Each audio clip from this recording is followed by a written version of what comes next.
राजा चिल्लूड़ी के राज्य में चेलाराम नाम का एक व्यक्ति रहता था।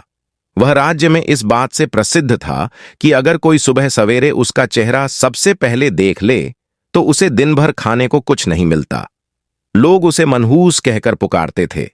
बेचारा चेलाराम इस बात से दुखी तो होता, लेकिन फिर भी अपने काम में लगा रहता। एक दिन यह बात राजा के कानों तक जा पहुंची।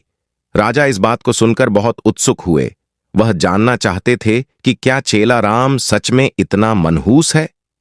अपनी इस उत्सुकता को दूर करने के लिए उन्होंने चेलाराम को महल में हाजिर होने का बुलावा भेजा। दूसरी ओर चेलाराम इस बात से अनजान खुशी खुशी महल के लिए चल पड़ रहा।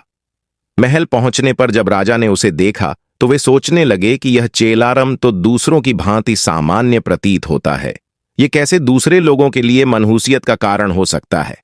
इस बात को परखने के लिए उन्होंने आदेश दिया कि चेलाराम को उनके शयन कक्ष के सामने वाले कमरे में ठहराया जाए। आदेशानुसार चेलाराम को राजा के कमरे के सामने वाले कमरे में ठहराया गया।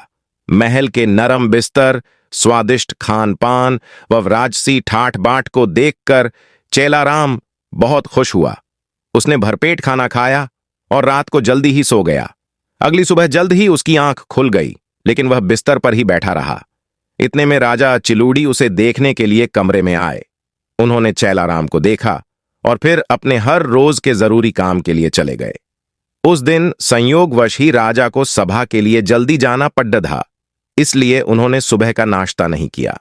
सभा की बैठक दिन भर इतनी लंबी चली कि सुबह से शाम हो गई, लेकिन राजा को भोजन करने का समय न मिला।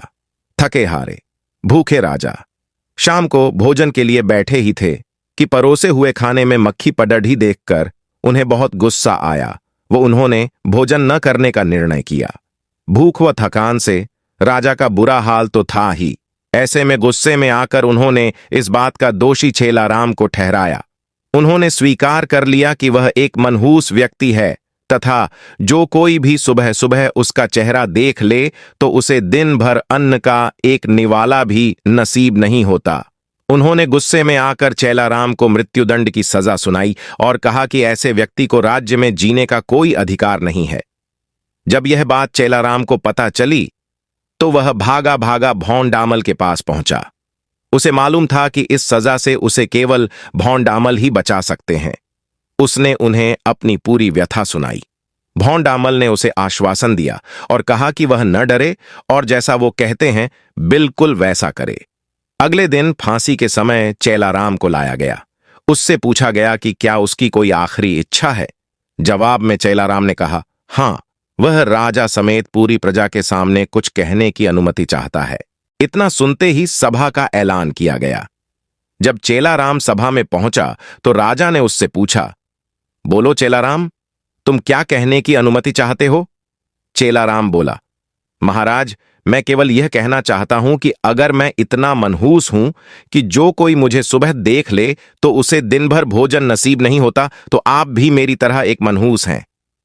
यह सुन सभी उपस्थित लोग भौंचक्के रह गए और राजा की ओर देखने लगे।